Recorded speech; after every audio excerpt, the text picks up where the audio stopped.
আলাউদ্দিন, আমাদের গ্রামটা কেমন লাগছে তো মন্তব্য করো। অনেক অনেক ভালো, হ্যাঁ, খুব সুন্দর। মানে যারা দেখছে এদিকে দেখো কেমন চারদিকে। আমরা যে গ্রামে ঘুরি, যে গ্রামটা দেখেন, এটা একটা সরকারি বিল, সরকারি না বা জায়গাটা নাকি, যাই হোক এটা একটা বড় বিল। আমরা আমাদের বাড়ি হয়েছে ফুলবাড়িয়া, ময়মনসিংহ, কালাদহ এই গ্রামটার নাম।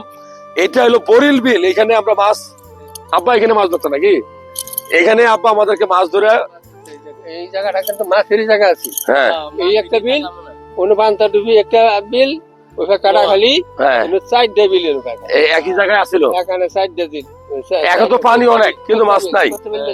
এখন আর সেই মাছগুলো নাই কেন? না না, এটা মাছ নাই। কারণ কি? কারণ কি? মানে যে জাল দিয়ে এগুলো মাছ পড়ে যায়। ওই যে দেখেন, এই যেগুলো সব কারেন্ট জাল। ওই যে 1 2 3 4 5 6 7, মানে অসংখ্য কারেন্ট জাল চারদিকে।